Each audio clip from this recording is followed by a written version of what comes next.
ਅੱਜ ਅਸੀਂ ਆਪਣਾ ਨਿਊ ਚੈਪਟਰ ਸਟ੍ਰੇਟ ਲਾइन ਜਿਹੜਾ ਹੈ ਸ਼ੁਰੂ ਕਰਨ ਜਾ ਰਹੇ ਹਾਂ। ਠੀਕ ਹੈ, ਸਟ੍ਰੇਟ ਲਾइन ਦੇ ਜਿਹੜੇ ਬੇਸਿਕ ਕਨਸੈਪਟ ਨੇ ਤੁਸੀਂ ਪਹਿਲਾਂ ਹੀ ਪੜ੍ਹੇ ਹੋਏ ਨੇ, ਤੁਸੀਂ ਪ੍ਰੀਵੀਅਸ ਕਲਾਸਿਸ ਦੇ ਵਿੱਚ ਇਹਨਾਂ ਬਾਰੇ ਪੜ੍ਹਿਆ।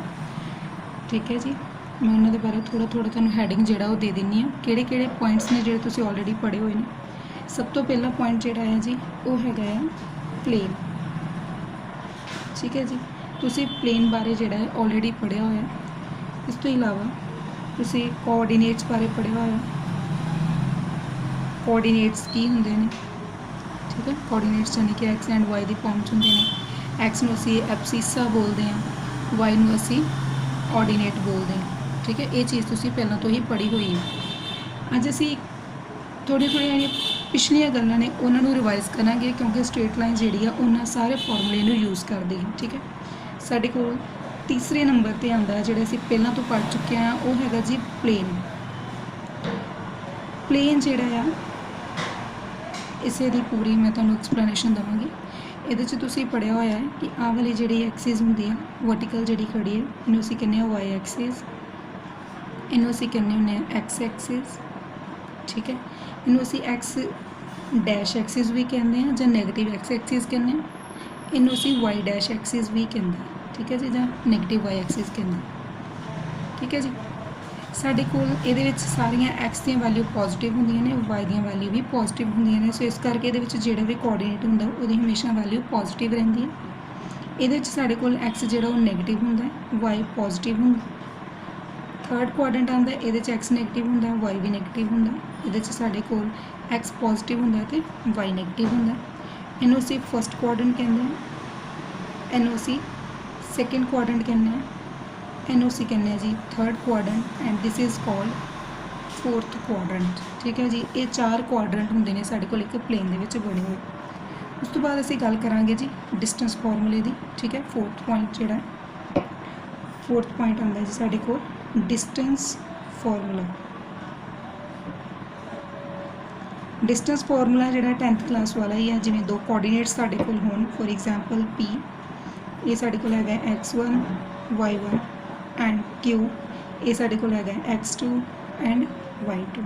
ਜੇ ਤੁਹਾਨੂੰ ਕਿਹਾ ਜਾਵੇ ਕਿ PQ ਡਿਸਟੈਂਸ ਫਾਈਂਡ ਆਊਟ ਕਰੋ, ਤੁਸੀਂ ਬਹੁਤ ਈਜ਼ੀਲੀ ਫਾਰਮੂਲਾ ਇੰਪਲੀਮੈਂਟ ਕਰ ਦਿਓ। x2 ਮਾਈਨਸ x1 ਦਾ square plus y2 minus y1 ਦਾ ਸਕੁਏਅਰ। ਠੀਕ ਹੈ, it is a formula to find the distance between any two points in a plane. ਠੀਕ ਹੈ, ਉਸ ਤੋਂ ਬਾਅਦ ਆਉਂਦਾ ਹੈ ਸਾਡੇ ਕੋਲ 5ਵੇਂ ਨੰਬਰ 'ਤੇ ਸੈਕਸ਼ਨ ਫਾਰਮੂਲਾ। ਠੀਕ ਹੈ ਜੀ, ਸੈਕਸ਼ਨ ਫਾਰਮੂਲਾ ਕੀ ਹੈ ਜੀ? ਇਹ ਸਾਡੇ ਕੋਲ ਦੋ ਤਰੀਕੇ ਦਾ ਹੁੰਦਾ ਸੈਕਸ਼ਨ ਫਾਰਮੂਲਾ ਜਿਹੜਾ। ਇੱਕ ਹੁੰਦਾ ਹੈ ਇੰਟਰਨਲ ਡਿਵੀਜ਼ਨ ਦੇ ਲਈ, ਇੱਕ ਹੁੰਦਾ ਹੈ ਐਕਸਟਰਨਲ ਡਿਵੀਜ਼ਨ ਦੇ ਲਈ। ਹੁਣ ਤੱਕ ਜਿਹੜਾ ਤੁਸੀਂ ਪੜ੍ਹ ਕੇ ਆਏ ਹੋ ਉਹ ਤੁਸੀਂ ਸਿਰਫ ਪੜ੍ਹਿਆ ਜੀ ਇੰਟਰਨਲ ਡਿਵੀਜ਼ਨ ਦਾ। ਠੀਕ ਹੈ, ਇਹਦੇ ਵਿੱਚ ਅਸੀਂ ਇੱਕ ਨਵਾਂ ਐਡ ਕਰਾਂਗੇ ਐਕਸਟਰਨਲ ਡਿਵੀਜ਼ਨ ਦਾ। ਇੰਟਰਨਲ ਡਿਵੀਜ਼ਨ ਦਾ ਤੁਸੀਂ ਪੜ੍ਹਿਆ ਹੈ ਰੇਸ਼ੋ ਫਾਈਂਡ ਆਊਟ ਕਰਨ ਦਾ ਫਾਰਮੂਲਾ, ਜਿਹਦੇ 'ਚ ਤੁਸੀਂ ਲਿਖਦੇ ਹੁੰਦੇ ਸੀ x is equals to m x2 plus n x1 over m plus n। ਠੀਕ ਹੈ, ਅਤੇ y ਦੀ ਵੈਲਿਊ ਲਿਖਦੇ ਹੁੰਦੇ ਸੀਗੇ ਤੁਸੀਂ m y2 n y1 over m plus n। ਠੀਕ ਹੈ ਜੀ, ਇਹ ਫਾਰਮੂਲਾ ਹੁੰਦਾ ਸੀਗਾ ਇੰਟਰਨਲ ਡਿਵੀਜ਼ਨ ਦੇ ਲਈ। ਜੇਕਰ ਗੱਲ ਕੀਤੀ ਜਾਵੇ ਐਕਸਟਰਨਲ ਦੀ, ਅਤੇ ਐਕਸਟਰਨਲ ਦੇ ਵਿੱਚ ਜਿਹੜੀਆਂ ਸਾਡੇ ਕੋਲ ਵੈਲਿਊ ਹੁੰਦੀ ਹੈ ਨਾ n ਦੀ, ਆਪਾਂ ਉਹਨੂੰ ਸਿਰਫ ਨੈਗੇਟਿਵ ਕਰ ਦਿੰਦੇ, ਯਾਨੀ ਕਿ ਆਹ ਵਾਲਾ ਜਿਹੜਾ ਸਾਈਨ ਹੈ ਇਹਨੂੰ ਅਸੀਂ ਚੇਂਜ ਕਰ ਦਿੰਦੇ। ਠੀਕ ਹੈ, ਉੱਪਰ ਵੀ ਅਤੇ ਨੀਚੇ ਵੀ ਦੋਵਾਂ ਜਗ੍ਹਾ 'ਤੇ ਸਾਈਨ ਜਿਹੜਾ ਉਹ ਚੇਂਜ ਹੋ ਜਾਂਦਾ ਹੈ, ਅਤੇ ਸਾਡੇ ਕੋਲ ਐਕਸਟਰਨਲ ਡਿਵੀਜ਼ਨ ਦਾ ਫਾਰਮੂਲਾ ਬਣ ਜਾਂਦਾ। ਜੇਕਰ ਐਕਸ ਕੱਢਿਆ ਜਾਵੇ ਤਾਂ ਉਹ ਕੀ ਆਏਗਾ m x2 minus n x1 over m minus n। ਠੀਕ ਹੈ ਜੀ, ਸਿਮਿਲਰਲੀ y ਦਾ ਆ ਜਾਏਗਾ, ਉਹ ਕੀ ਹੁੰਦਾ ਜੀ ਸਾਡੇ ਕੋਲ m y2 minus n y1 over m minus n। ਠੀਕ ਹੈ ਜੀ, ਇਹ ਸਾਡੇ ਕੋਲ ਆਉਂਦਾ ਹੈ ਸੈਕਸ਼ਨ ਫਾਰਮੂਲਾ।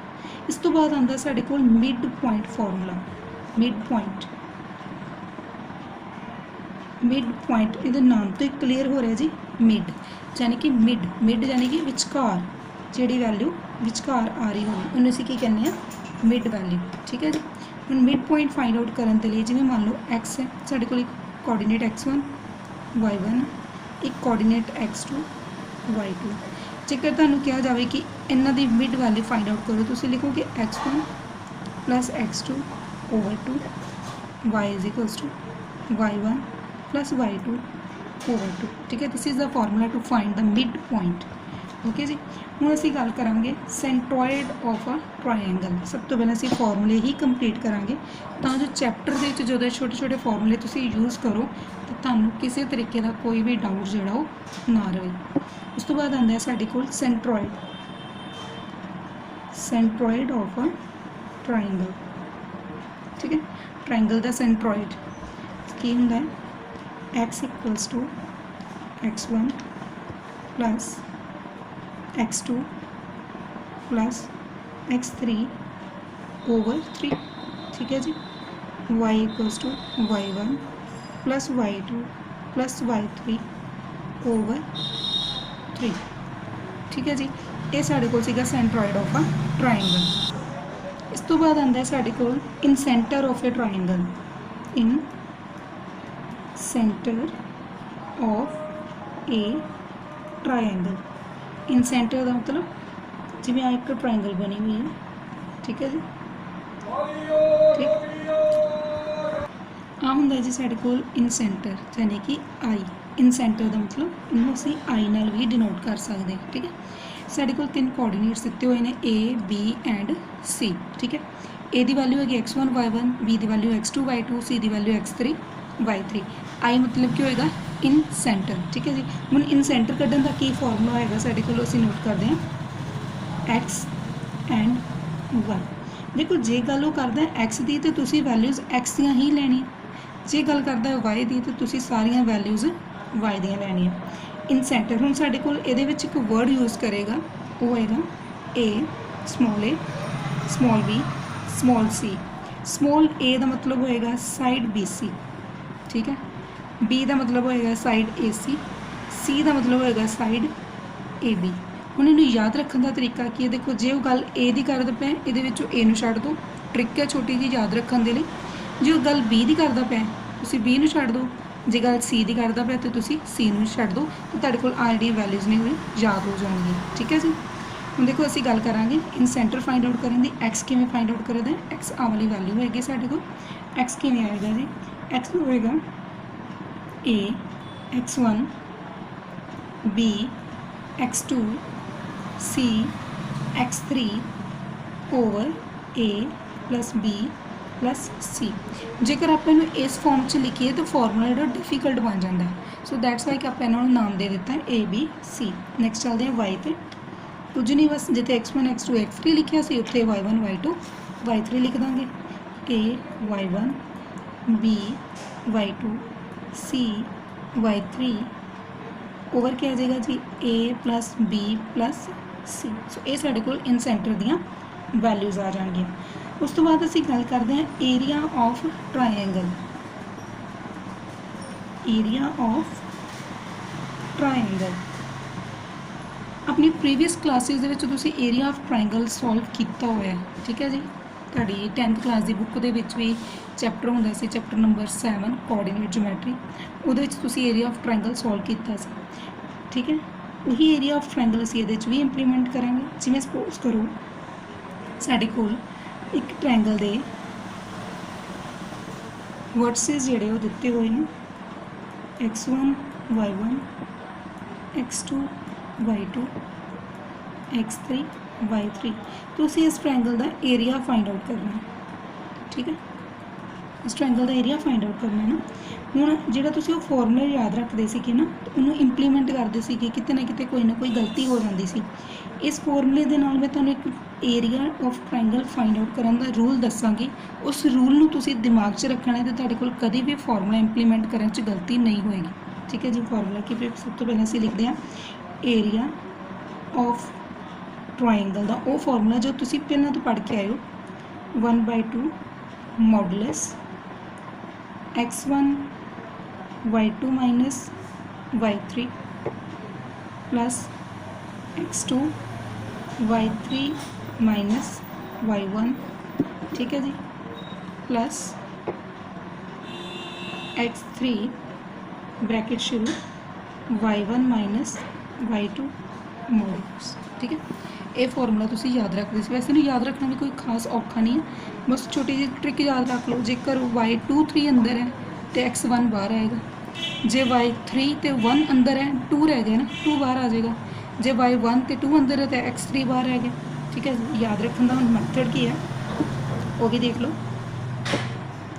1/2 ठीक, x1 y1 x2 y2 x3 y3। ठीक है जी, लास्ट इसे ਨੂੰ रिपीट कर दो x1 y1। ਇਹ ਕਿਸ ਤਰੀਕੇ ਦਾ ਮੈਥਡ ਹੈ ਜਿਹਦੇ ਵਿੱਚ ਤੁਸੀਂ ਏਰੀਆ ਆਫ ਟ੍ਰਾਇੰਗਲ ਦੇ ਨਾਲ ਨਾਲ ਏਰੀਆ ਆਫ ਕੁਆਡਰੀਲੇਟਰਲ ਵੀ ਸੋਲਵ ਕਰ ਸਕਦੇ ਹੋ। ਉਹਦੇ ਵਿੱਚ x4 y4 ਆ ਜਾਏਗਾ ਤੇ ਵਾਪਸ ਰਿਪੀਟ ਹੋ ਜਾਏਗਾ x1 y1। ਠੀਕ ਹੈ, ਏਰੀਆ ਆਫ ਟ੍ਰਾਇੰਗਲ ਹੈ ਸੋ ਇਸ ਕਰਕੇ ਆਪਾਂ 3 ਲਿਖੇ ਤੇ ਫਸਟ ਵਾਲੇ ਨੂੰ ਰਿਪੀਟ ਕਰਤਾ। ਹੁਣ ਇਹਨੂੰ ਸੋਲਵ ਕਿਵੇਂ ਕਰਨਾ, ਜਿਵੇਂ ਤੁਸੀਂ ਕ੍ਰਾਸ ਮਲਟੀਪਲੀਕੇਸ਼ਨ ਕਰਦੇ ਸੀ ਸੇਮ ਉਸੇ ਮੈਥਡ ਨਾਲ ਸੋਲਵ ਕਰਨਾ ਹੈ। ਪਹਿਲਾਂ ਇਹਨਾਂ ਦੋਵਾਂ ਨੂੰ ਮਲਟੀਪਲਾਈ ਕਰਨਾ। ਠੀਕ ਹੈ, ਤੁਹਾਡੇ ਕੋਲ ਵੈਲਿਊ ਬਣ ਜਾਣੀ ਹੈ x1 y2। ਜਦੋਂ ਤੁਸੀਂ ਇਹਨੂੰ ਇਹਦੇ ਨਾਲ ਮਲਟੀਪਲਾਈ ਕਰਨਾ ਉਹਦੇ ਵਿੱਚ ਸਾਈਨ ਰਾਜੇ ਲਗਾਉਣਾ ਮਾਈਨਸ ਦਾ x2 y1। ਠੀਕ ਹੈ, ਇਸੇ ਤਰੀਕੇ ਨਾਲ ਤੁਸੀਂ ਸਾਰਾ ਫਾਰਮੂਲਾ ਜਿਹੜਾ ਸੋਲਵ ਕਰ ਸਕਦੇ ਹੋ ਤੇ ਇਹਦੇ 'ਚ ਵੈਲਿਊਜ਼ ਫਿਲ ਕਰ ਸਕਦੇ ਹੋ। ਤੁਸੀਂ ਚਾਹੋ ਆਹ ਫਾਰਮੂਲਾ ਲਿਖਣ ਤੋਂ ਬਾਅਦ ਡਾਇਰੈਕਟ ਵੈਲਿਊਜ਼ ਵੀ ਫਿਲ ਕਰ ਸਕਦੇ ਹੋ। ਠੀਕ ਹੈ, ਜੋ ਤੁਹਾਡੇ ਕੋਲ ਕੋਆਰਡੀਨੇਟਸ ਦਿੱਤੇ ਹੋਏ ਨੇ ਵੈਲਿਊਜ਼ ਉਹਦੀਆਂ ਫਿਲ ਕਰ ਦਿਓ ਤਾਂ ਵੀ ਤੁਸੀਂ ਏਰੀਆ ਆਫ ਟ੍ਰਾਇੰਗਲ ਜਿਹੜਾ ਫਾਈਂਡ ਆਊਟ ਕਰ ਸਕਦੇ ਹੋ। ਠੀਕ ਹੈ ਜੀ, ਹੁਣ ਇਹਦੀ ਜਿਹੜੀ ਫਸਟ ਐਕਸਰਸਾਈਜ਼ ਹੈ ਬੜੀ ਸਿੰਪਲ ਐਕਸਰਸਾਈਜ਼ ਹੈ। ਉਹਦੇ ਮੈਂ ਤੁਹਾਨੂੰ ਇੱਕ ਕੁਐਸਚਨ ਕਰਾਵਾਂਗੀ, ਇੱਕ ਐਗਜ਼ਾਮਪਲ ਕਰਵਾ ਦਿੰਦੀ ਹਾਂ, ਉਹਦੇ ਨਾਲ ਜਿਹੜੇ ਮੈਚਿੰਗ ਸਮ ਹੋਣਗੇ ਠੀਕ ਹੈ ਮੈਚ ਕਰਦੇ ਤੁਹਾਨੂੰ ਤੁਹਾਡੀ ਐਕਸਰਸਾਈਜ਼ ਦੇ ਵਿੱਚ ਮਿਲ ਜਾਣਗੇ। ਸਭ ਤੋਂ ਪਹਿਲਾ ਕੁਐਸਚਨ ਹੈ, ਕਹਿੰਦਾ ਫਾਈਂਡ ਡਿਸਟੈਂਸ ਬਿਟਵੀਨ। ਮੈਂ ਛੋਟੀ ਛੋਟੀ ਐਬਰੀਵੇਸ਼ਨਸ ਲਿਖਦੀ ਹੁੰਦੀ ਹਾਂ, ਧਿਆਨ ਦੇ ਲਿਆ ਕਰੋ ਕਿਉਂਕਿ ਬਾਰ ਬਾਰ ਰਿਪੀਟ ਹੁੰਦੀਆਂ ਨੇ। This is distance, this is between. ਕਹਿੰਦਾ ਡਿਸਟੈਂਸ ਫਾਈਂਡ ਆਊਟ ਕਰੋ ਜੀ 4 5 ਐਂਡ -3 2। ਸੋ ਮੈਨੂੰ ਲੱਗਦਾ ਹੈ ਸਮ ਤੁਹਾਨੂੰ ਪਹਿਲਾਂ ਤੋਂ ਹੀ ਆਉਂਦਾ ਹੋਏਗਾ ਪਰ ਫਿਰ ਵੀ ਮੈਂ ਕਰਵਾ ਦਿੰਦੀ ਹਾਂ। ਅਸੀਂ ਸਭ ਤੋਂ ਪਹਿਲਾਂ ਇੱਕ ਲਾਈਨ ਡਰਾ ਕਰਾਂਗੇ, ਪ੍ਰੋਪਰਲੀ ਇਹਨੂੰ ਇੱਕ ਨਾਮ ਦੇਵਾਂਗੇ PQ। ਠੀਕ ਹੈ ਜੀ, ਜੋ ਵੀ ਦੁਨੀਆ 'ਤੇ ਹੈ ਇਹਨੂੰ ਕੋਈ ਨਾਮ ਤੇ ਦਿਓ, ਇਹਨੂੰ ਵੀ ਨਾਮ ਦਿੰਦੇ ਹਾਂ 4 5। Q ਨੂੰ ਨਾਮ ਦੇ ਦਿੰਦੇ -3 2। ਹੁਣ ਜੀ ਫਾਈਂਡ ਆਊਟ ਕਰੋ ਕਿ P ਤੋਂ ਲੈ ਕੇ Q ਤੱਕ ਦਾ ਡਿਸਟੈਂਸ ਕਿੰਨਾ। P ਤੋਂ ਲੈ ਕੇ Q ਤੱਕ ਦਾ ਡਿਸਟੈਂਸ ਕਿੰਨਾ ਹੈ, ਸਾਨੂੰ ਪਤਾ ਸਾਡੇ ਕੋਲ ਡਿਸਟੈਂਸ ਫਾਰਮੂਲਾ ਹੈ, ਅਸੀਂ ਡਿਸਟੈਂਸ ਫਾਰਮੂਲਾ ਇੰਪਲੀਮੈਂਟ ਕਰ ਦਿੰਦੇ ਹਾਂ। So PQ is equals to x2 - x1 it's whole square plus y2 - y1 it's whole square. ਠੀਕ ਹੈ ਜੀ, ਕਰ ਦਿਓ ਡਾਇਰੈਕਟ ਵੈਲਿਊਜ਼ ਨੂੰ ਫਿਲ। ਠੀਕ ਹੈ, ਵੈਲਿਊਜ਼ ਨੂੰ ਫਿਲ ਕਰੀਏ ਤੇ ਸਾਡੇ ਕੋਲ ਕੀ ਬਣੇਗਾ -3 - 4 square plus 2 - 5 whole square. Solve करोगे तो कितना आ जाएगा जी -7 का स्क्वेयर -3 का स्क्वेयर। ठीक है, हम तुहानू पता है कि स्क्वेयर है तो वैल्यू कोई नैगेटिव होनी नहीं, वैसे भी एरिया कभी नैगेटिव नहीं होंदा। ठीक है, तुसी चैक करियो जो मैं तुहानू एरिया ऑफ ट्रायंगल का फॉर्मूला लिखवाया सीगा उहदे मैं साइड ते मॉडुलस लिखिया सीगा ते मॉडुलस का मतलब होंदा कि वैल्यूज़ नू नैगेटिव टू पॉजिटिव च भी कन्वर्ट कर देना। ठीक है जी, सो -7 का स्क्वेयर कितना आंसर आ गया जी 49, 3 का स्क्वेयर 9, स्क्वेयर रूट ऑफ 58 का तुहाडे कोल स्क्वेयर रूट आ गया। जेकर स्क्वेयर रूट पॉसीबल है सॉल्व कर दो, जो स्क्वेयर रूट पॉसीबल नहीं है तो इत्थे तुहाडे कोल PQ का आंसर आ जाए। ठीक है जी, नैक्सट एग्जाम्पल है साडे कोल कहंदा है कि साडे कोल कोऑर्डिनेट्स दिते हुए ने 0 4 2 0। ठीक है, कहंदा तुसी ओ वाले वैल्यूज़ फाइंड आउट करो एक्स वाई दियां, यानी कि ओ वाला पॉइंट फाइंड आउट करो जिहदे विच आ जिहड़ी लाइन AB है वो 2:3 दे विच कट हुंदी पई हो, यानी कि डिवाइड हुंदी पई होवे। तुसी ओ वाले पॉइंट्स जिहड़े वो फाइंड आउट करने हैं जिन्हां दे राहीं AB जिहड़ी आ वो 2:3 दे विच डिवाइड हो रही है। ठीक है, हुण 2:3 दे विच डिवाइड हो रही है, असीं सब तो पहले इहदा फॉर्मूला देखदे हां कि असीं फॉर्मूला बनाना किवें। फॉर्मूले याद रखने जिहड़े औखे हुंदे ने पर जेकर उन्होंने ट्रिक वाइज याद रखा जाए फिर वो औखे नहीं लगते। x1 y1 x2 y2। ठीक है जी, इत्थे असीं एक पॉइंट ले लैने P जिन्होंने नाम देने x ते y के कोऑर्डिनेट के नाल। ठीक है, इत्थे रेशो है जी m/n। हुण करना किवें, पहला m जिहड़ा अपना घर छड्ड के कहंदे हुंदे ना कि अपना घर सांभिया नहीं जाता, दूजे के घर सानूं आदत पई हुंदी है कानाफूसी करन दी, बस वही करन लगे। M जिहड़ा दूजे के घर गया सब तो पहले उन्हें बनाया mx2 ਇਹਨੂੰ ਪਤਾ ਲੱਗਾ ਮੇਰੇ ਘਰ ਆਇਆ, ਇਹ ਇਹਦੇ ਘਰ ਚਲਾ ਗਿਆ nx1। ਫਿਰ ਦੋਵਾਂ ਨੇ ਬੈਠ ਕੇ ਕੀਤੀ ਸਲਾਹ, ਠੀਕ ਹੈ ਜੀ। ਇਹ ਵੈਲਿਊ ਬਣ ਗਈ x ਦੀ। ਸਿਮਿਲਰਲੀ y ਦੀ, m ਗਿਆ ਬਗਾਨੇ ਘਰ ਯਾਨੀ ਕਿ y2 ਦੇ, ਬਣਾਇਆ ਸਾਥ my2, ਠੀਕ ਹੈ। ਸਿਮਿਲਰਲੀ n ਨੂੰ ਪਤਾ ਲੱਗਾ m ਮੇਰੇ ਘਰ ਆਇਆ, n ਗਿਆ ਉਹਦੇ ਘਰ, ਸਹੇਲੀਆਂ ਬਣ ਗਈਆਂ ny1। ਲਓ ਜੀ ਇੱਥੇ ਇਹਨਾਂ ਦੀ ਸਹੇਲੀਆਂ ਬਣ ਗਈਆਂ m+n। ਫਾਰਮੂਲਾ ਯਾਦ ਰੱਖਣ ਦੀ ਛੋਟੀ ਜਿਹੀ ਟ੍ਰਿਕ ਬਣਾਈ ਹੈ, ਠੀਕ ਹੈ। ਹੁਣ ਸਾਡੇ ਕੋਲ ਆ m ਦੀ ਵੈਲਿਊ, ਆ n ਦੀ ਵੈਲਿਊ, ਆ ਮੇਰੇ ਕੋਲ x1, ਆ y1, ਠੀਕ ਹੈ। ਆ ਆ ਗਿਆ ਮੇਰੇ ਕੋਲ x2, ਆ ਗਿਆ y2, ਠੀਕ ਹੈ। ਆ ਸਾਡੇ ਕੋਲ ਆ ਗਿਆ ਜੀ ਪੁਆਇੰਟ p। ਹੁਣ ਅਸੀਂ ਕਰਨਾ ਕੁਝ ਨਹੀਂ, ਵੈਲਿਊਜ਼ ਨੂੰ ਫਿਲ ਕਰੀ ਜਾਣਾ, ਸਮ ਸੋਲਵ ਹੋ ਜਾਣਾ ਆਪਣੇ ਆਪ। x ਕਿਹਦੇ ਕੋਲ ਆਏਗਾ m। ਹੁਣ ਇੱਕ ਹੋਰ ਕੰਮ ਕਰੋ, ਕਨਫਿਊਜ਼ਨ ਨਾ ਹੋਵੇ। ਸਭ ਤੋਂ ਪਹਿਲਾਂ ਲਿਖ ਹੀ ਲਓ ਕਿ m ਕਿੰਨਾ ਹੈ, x1 ਕਿੰਨਾ ਹੈ, x2 ਕਿੰਨਾ, n ਕਿੰਨਾ ਹੈ, y1 ਕਿੰਨਾ ਤੇ y2 ਕਿੰਨਾ, ਇਵੇਂ ਕਰਕੇ, ਠੀਕ ਹੈ। ਹੁਣ ਮੇਰੇ ਕੋਲ m ਦੀ ਵੈਲਿਊ 2 ਹੈ, n 3 ਹੈ, x1 0 ਹੈ, y1 4 ਹੈ, x2 2 ਹੈ ਤੇ y2 ਕਿੰਨਾ 0। ਕਰੋ ਵੈਲਿਊਜ਼ ਫਿਲ ਫਾਰਮੂਲੇ 'ਚ। ਸਾਡੇ ਕੋਲ x ਕਿੰਨਾ ਆਏਗਾ m into x2 ਯਾਨੀ ਕਿ 2 + n 3, x1 0, ਨੀਚੇ ਦੋਵਾਂ ਦਾ ਸੇਲ ਗੁਣਾ ਯਾਨੀ ਕਿ +2 + 3। ਸੋ ਆਂਸਰ ਕੀ ਬਣੇਗਾ ਮੇਰੇ ਕੋਲ? ਆਂਸਰ ਬਣੇਗਾ ਜੀ 4/5।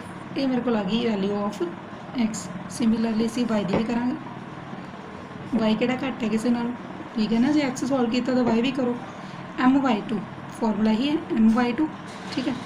m ਕਿੰਨਾ ਮੇਰੇ ਕੋਲ, m ਦੀ ਵੈਲਿਊ ਮੇਰੇ ਕੋਲ 2, y2 ਕਿੰਨਾ ਮੇਰੇ ਕੋਲ 0 + n y1। n ਦੀ ਵੈਲਿਊ ਮੇਰੇ ਕੋਲ ਕਿੰਨੀ ਹੈ ਜੀ? n ਦੀ ਵੈਲਿਊ ਮੇਰੇ ਕੋਲ ਹੈਗੀ ਆ 3। ਇੱਥੇ ਆਪਾਂ 3 ਲਿਖਾਂਗੇ, ਠੀਕ ਕਰ ਲਿਓ, ਠੀਕ ਹੈ। n ਦੀ ਵੈਲਿਊ 3 ਨਾਲ ਆਏਗਾ y1 ਨੂੰ ਕਿੰਨਾ ਜੀ 4, ਨੀਚੇ ਦੋਵੇਂ plus. So 2 0s are 0, 4 3s are 12/5। So y ਵੀ ਕਿੰਨਾ ਆ ਗਿਆ ਜੀ 12/5। ਸੋ ਸਾਡੇ ਕੋਲ p ਕਿਹੜੇ ਪੁਆਇੰਟ ਆ ਗਿਆ 4/5 ਐਂਡ 12/5 ਦੈਟਸ ਯੂਅਰ ਆਂਸਰ, ਠੀਕ ਹੈ। ਇਹਦੀ ਜਿਹੜੀ PDF ਹੈ ਉਹ ਤੁਹਾਨੂੰ ਗਰੁੱਪ ਦੇ ਵਿੱਚ ਮਿਲ ਜਾਏਗੀ ਤੇ ਤੁਸੀਂ ਇਹ ਜਿਹੜੀ ਐਕਸਰਸਾਈਜ਼ ਹੈ ਉਹ ਕੰਪਲੀਟ ਕਰਨੀ ਹੈ। ਨੈਕਸਟ ਵੀਡੀਓ ਦੇ ਵਿੱਚ ਆਪਾਂ ਕਰਾਂਗੇ ਇਹਦੀ next exercise. So take care and bye bye.